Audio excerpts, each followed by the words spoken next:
Hello students, हमने biology में पिछला जो टॉपिक पढ़ा नर युग्मोद्भिद का परिवर्तन विकास। अब हम पढ़ने जा रहे हैं मादा युग्मोद्भिद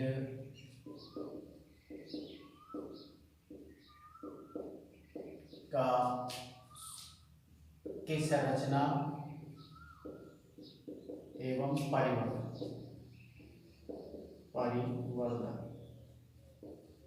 ठीक है, यानी फीमेल गैमेटोफाइट्स के स्ट्रक्चर और उसका डेवलपमेंट।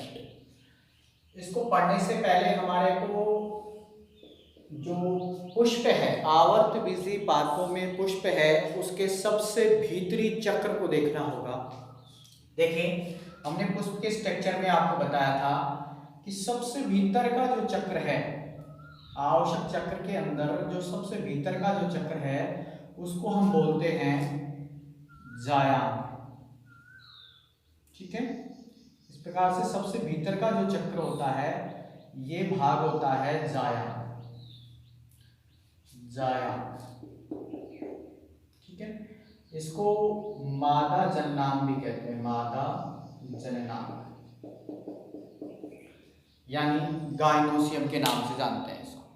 ठीक है, देखिए जायाम जो है, इसकी प्रत्येक जो इकाई है इसके अंदर बहुत सारी छोटी छोटी इकाइयां होती हैं या कोष्ठ होते हैं।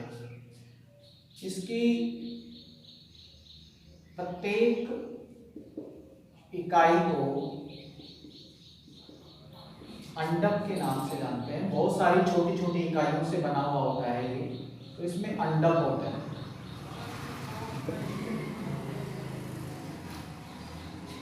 मोस्टली इस अंडक को, अंडक के अंदर, ये इसके अंदर जो अंडक होते हैं उसके अंदर होते हैं बीजांड। देखिए, इस प्रकार से मैं इसके अंदर अगर एक बीजांड के स्ट्रक्चर की बात करूं तो इस प्रकार से इसमें बीजांड उपस्थित होते हैं। बीजांड,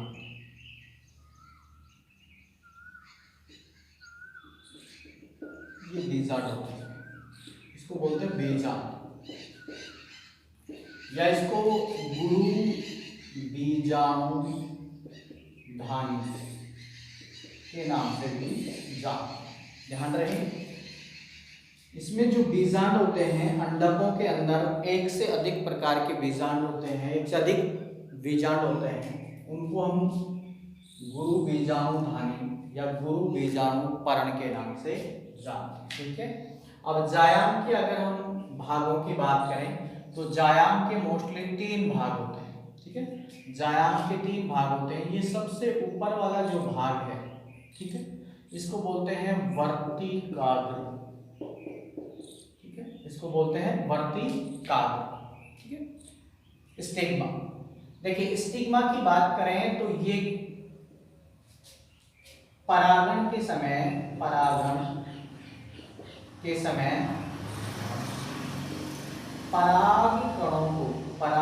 कणों को आसन प्रदान करता है। आसन, या मैं ये कह सकता हूं कि परागण के बाद में पराग कण वर्तिकाग्र पर ही आकर टहलते हैं। यहां पर ही पराग कणों का अंकुरण होता है। पराग कणों का अंकुरण, सजातीय परागकण होते हैं, यानी कि जिस जाति का ये जायाम है उसी जाति का परागकण होना चाहिए, तब तो इस परावर्ती कागज पर परागकण का क्या हो जाएगा, अंकुरण। ठीक है, परागकण का अंकुरण भी यहाँ पर होता है। ठीक है, ये कीपाकार स्ट्रक्चर होती है। तो पहला भाग हो गया जायाम का हमारे पास में वर्तिका। ठीक है, दूसरा भाग होता है वर्तिका, जो यहां से और यहां तक जो फूला हुआ भाग है उसके बीच में ये पतली सक्रिय नलिका है, ये ही वर्तिका के नाम से जानी जाती है, स्टाइल के नाम से जानी जाती है। ठीक है, इसका क्या काम होता है, जब यहाँ पर परागकण का अंकुरण होता है उस समय एक बनती है पराग नली। उस पराग नली को ये मार्ग प्रदान करती है और अंडाशय तक पहुंचाने का कार्य करती है। अंडाशय के अंदर जो बीजांड है वहां तक पहुंचाने का काम करती है कौन? वर्तिका। ठीक है। नंबर 3 जो भाग है हमारे पास में जायांग का, गायनोसियम का, वो है सबसे इंपॉर्टेंट भाग। जो ये फूला हुआ भाग है इसको बोलते हैं अंडाशय या ओवरी के नाम से जानते हैं। ठीक है, ओवरी, अंडाशय। अंडाशय देखिए, इसी अंडाशय के अंदर ये इकाइयां होती हैं अंडक वाली। ठीक है, और इसी के अंदर ये पाए जाते हैं गुरु बीजाणु यानी बीजांड, जिनसे बाद में बीजों का निर्माण होता है। और यही हमारे पास में गुरु बीजाणु है, यही हमारे पास में क्या है? मादा युग्मोद्भिद है, उसकी प्रथम सेल होगी। ठीक है, अंडाशय जो है बाद में परिवर्तित होकर और फल का निर्माण करने का काम करता है। देखिए, जिस जायांग में, इंपॉर्टेंट बात, जिस जायांग के अंदर अगर अंडक जो है, अंडक केवल एक ही अंडक के रूप में है, यानी एक अंडक है तो एक अंडपी जायांग कहलाएगा। अगर एक से अधिक अंडक हैं तो बहुअंडपी जायांग कहलाएगा। ठीक है, या अगर 2 हैं तो द्विअंडपी, 3 है तो त्रिअंडपी जायांग कहलाएगा। ठीक है, इसी के अलावा अगर अंडक आपस में जुड़े हुए हैं, ठीक है, जायांग के अंदर जो अंडक उपस्थित है अगर वो अंडक आपस में जुड़े हुए हैं ओवल, तो वो कहलाता है युक्ता अंडपी। ठीक है, युक्ता अंडपी जायांग, ध्यान रखना, नाम सुनना। एक तो है युक्ता अंडपी और एक है विमुक्ता अंडपी। ठीक है, अगर अंडक जुड़े हुए हैं तो युक्तांडपी, और अंडक अगर खुले हुए हैं, स्वतंत्र हैं, तो विमुक्ता अंडपी जायांग कहलाएगा। ठीक है, इस जायांग के अंदर जो अंडक हैं उन अंडकों के अंदर बहुत सारे बीजांड होते हैं। ठीक है, जिनको गुरु बीजाणु धानी या गुरु बीजाणु पर्ण के नाम से भी जानते हैं। ठीक है, ये सबसे इंपॉर्टेंट स्ट्रक्चर है। गुरु बीजाणु धानी की बात करें आप सबसे पहले,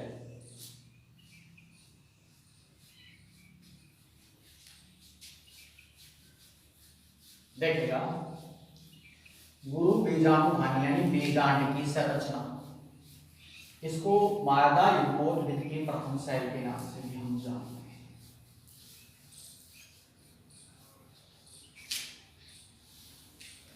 देखिए,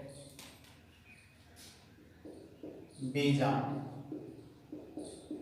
या इसको क्या बोलेंगे? गुरु बीजाणु धानी, गुरु बीजाणु धानी। ठीक है, देखिए, जिस प्रकार से लघु बीजाणु धानी पराग कोश के अंदर उपस्थित होती हैं, उसी प्रकार से जायांग के अंदर जो अंडाशय है उसके अंदर क्या पाए जाते हैं? गुरु बीजाणु धानी। वहां पर परागकण यानी लघु बीजाणुओं का निर्माण होता है। लघु बीजाणु धानी में, गुरु बीजाणु धानी में सबसे इंपॉर्टेंट बात, गुरु बीजाणुओं का निर्माण होता है। और ये जो गुरु बीजाणु है ये ही आगे जाके क्या बनाते हैं? मादा युग्मक। ठीक है, मादा युग्मक बनाते हैं। ये मादा युग्मोद्भिद होते हैं, मादा युग्मोद्भिद होते हैं जो मादा युग्मकों का निर्माण करते हैं, मादा युग्मक बनाते हैं। ठीक है, तो सबसे पहले हम इसकी स्ट्रक्चर देखते हैं, गुरु बीजाणु धानी की क्या संरचना होती है। देखिएगा, कहाँ होती है? ये अंडाशय में होती है। ठीक है, ध्यान रहे, अगर मैं एक प्रति प्रकार के गुरु बीजाणु धानी की स्ट्रक्चर देखूं, अंडाशय की स्ट्रक्चर देखूं, तो देखिए मोस्टली ये अधिकांशतः या तो अंडाकार होते हैं या फिर गोलाकार होते हैं। ठीक है, इनकी जो स्ट्रक्चर होती है मोस्टली या तो अंडाकार होती है या फिर ये गोलाकार होती है। ठीक है,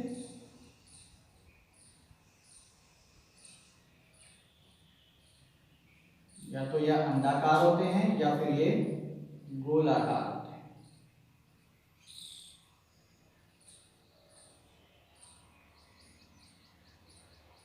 देखिएगा,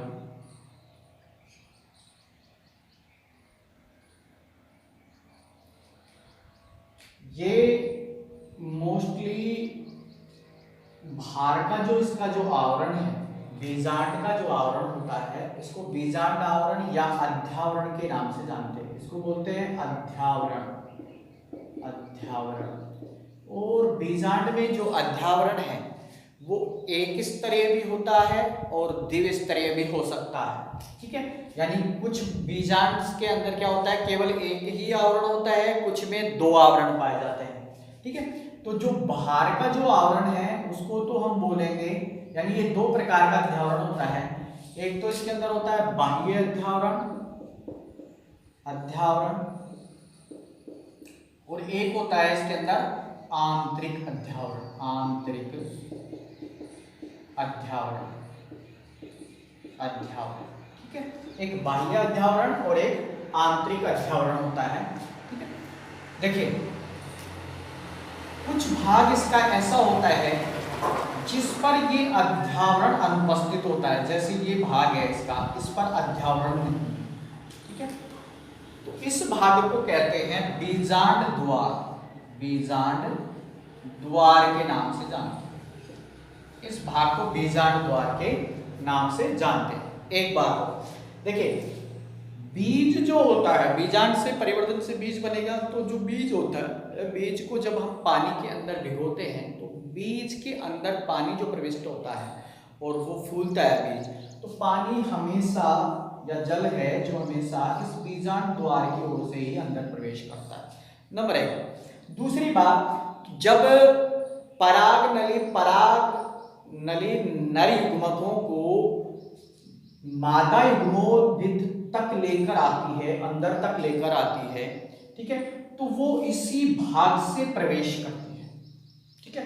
मोस्टली इसी भाग की ओर से प्रवेश करती है, और अधिकांशतः जो बीजांड होते हैं उनमें अंड द्वारी प्रवेश होता है। वैसे तो निभाग से भी प्रवेश करती है, मध्य से भी प्रवेश करती है, लेकिन अधिकांशतः में इधर से ही परागनली प्रवेश करती है, ठीक है।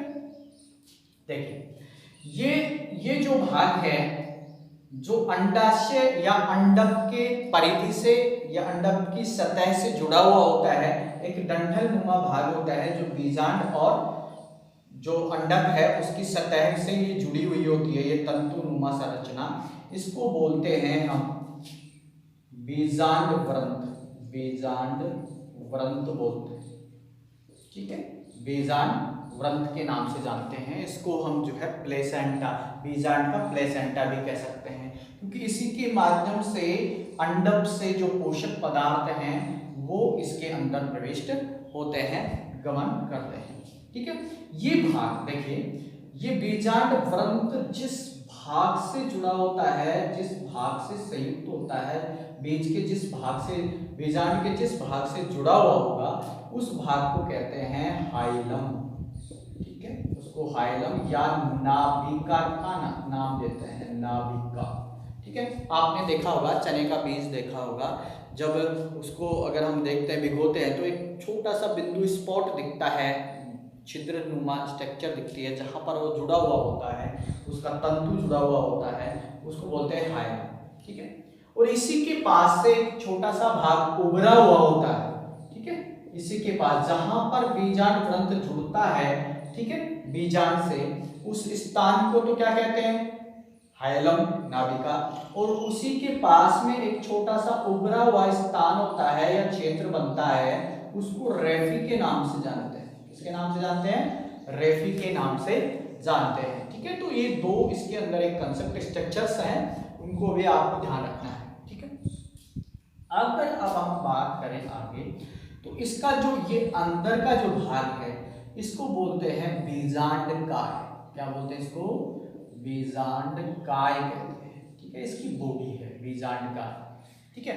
इसी के अंदर मोस्टली मादा युग्मोद्भिद, मादा युग्मोद्भिद जिसको हम भ्रूण कोश के नाम से भी जानते हैं, एम्ब्रियो सेक के नाम से भी जानते हैं, वो इसमें पाया जाता है। देखिएगा, सबसे पहले हम बात करें यहाँ पर, तो इस बीजांडकाय के अंदर ही ये स्ट्रक्चर उपस्थित होती है जिसको बोलते हैं हम मादा युग्मोत भित्ति।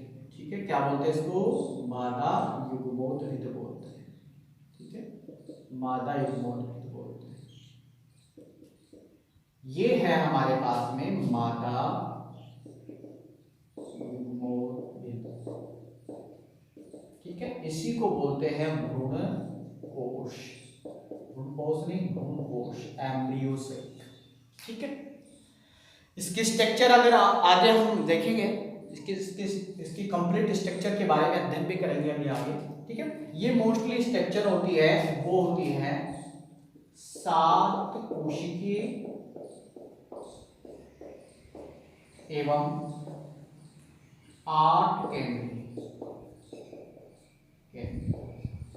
ठीक है, अब देखिए, ये जो बीजांड द्वार है, इस बीजांड द्वार की ओर उपस्थित ये जो कोशिकाओं का समूह है, 3 कोशिकाओं का समूह है, इसको मोस्टली अंडोपकरण के नाम से जानते हैं, अंडोपकरण। ठीक है, इसमें 2 तो असिस्टेंट सेल्स होती हैं, सहायक कोशिकाएं होती है, एक अंड कोशिका होती है जो वास्तविक मादा युग्मक है। ठीक है, एक इसके अंदर जो है हमारे पास में द्विकेंद्रीय कोशिका होती है, द्विकेंद्रीय कोशिका होती है बड़ी। ठीक है, यही स्ट्रक्चर है इसकी जो द्विगुणित अवस्था में पाई जाती है।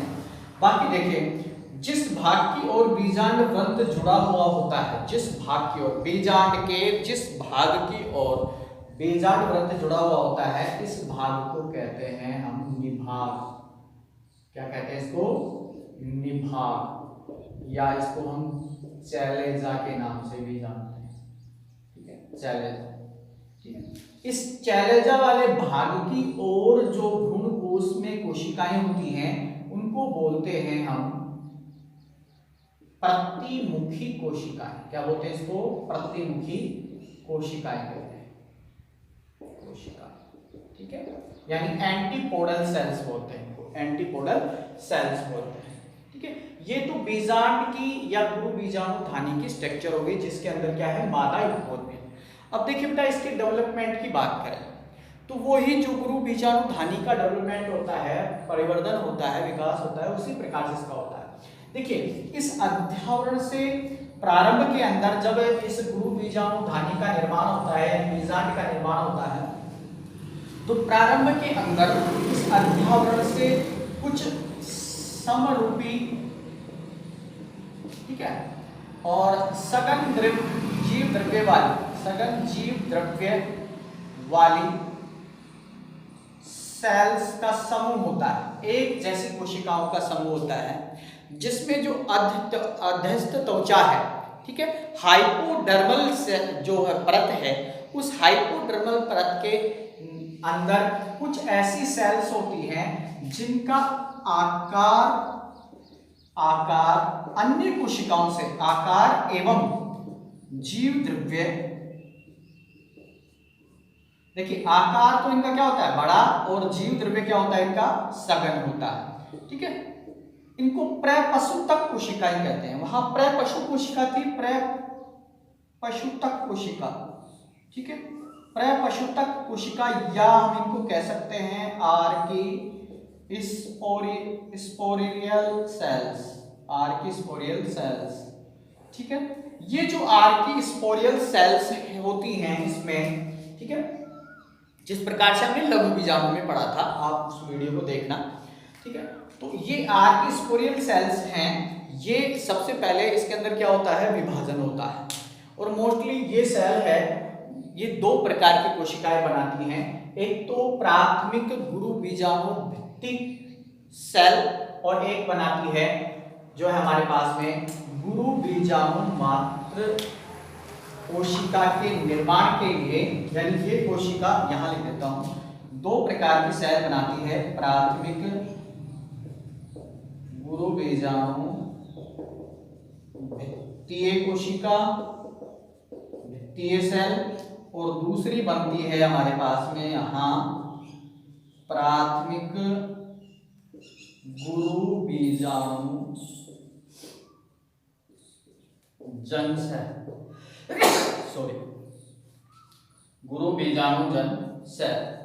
ठीक है, अब देखो इसमें जो गुरु बीजाणु जन, प्राथमिक गुरु बीजाणु जन सेल बनती है वो या तो डायरेक्टली किस में बदल जाती है, गुरु बीजाणु मात्र कोशिका में। किस में बदल जाती है, गुरु बीजाणु मात्र कोशिका के अंदर बदल जाती है, या फिर ये मोस्टली विभाजन करके, समसूत्री विभाजन करके पहले गुरु बीजाणु जनन कोशिकाओं में बदलती है और फिर ये गुरु बीजाणु जनन कोशिकाएं हैं वो रूपांतरित हो जाती हैं। किसमें रूपांतरित हो जाती हैं, गुरु बीजाणु मात्र कोशिका में। ध्यान रखना, गुरु बीजाणु मात्र सेल्स, गुरु बीजाणु मात्र कोशिकाओं में रूपांतरित हो जाती है। ठीक है, इस प्रकार से ये जो गुरु बीजाणु मात्र कोशिकाएं हैं, जिस प्रकार से हमने लघु बीजाणु मात्र कोशिकाओं की बात की थी, उसी प्रकार से गुरु बीजाणु मात्र कोशिकाएं हैं वो भी अर्धसूत्री विभाजन से 4 गुरु बीजाणुओं का निर्माण करती हैं। कितने, 4 गुरु बीजाणुओं का निर्माण करती हैं। वहां पर लघु बीजाणु मात्र कोशिकाएं भी अर्धसूत्री विभाजन करके 4 गुरु बीजाणु बनाती हैं, लेकिन उनके चारों ही गुरु बीजाणु परागिकाओं के अंदर विकसित हो जाते हैं, जबकि यहाँ पर गुरु बीजाणु मात्र कोशिकाओं से बने 4 गुरु बीजाणुओं में से केवल 1 गुरु बीजाणु ही सक्रिय होता है, बाकी के 3 गुरु बीजाणु क्या हो जाते हैं, नष्ट हो जाते हैं, और 1 गुरु बीजाणु है वो सक्रिय होकर और क्या बनाता है, मादा युग्मोद्भिद का निर्माण करता है, यानी कि भ्रूण कोश का निर्माण करता है। ठीक है, यहाँ पर केवल मैंने अभी इसके निर्माण की पूरी प्रोसेस को नहीं समझाया है, प्रोसेस को मैं समझाऊंगा।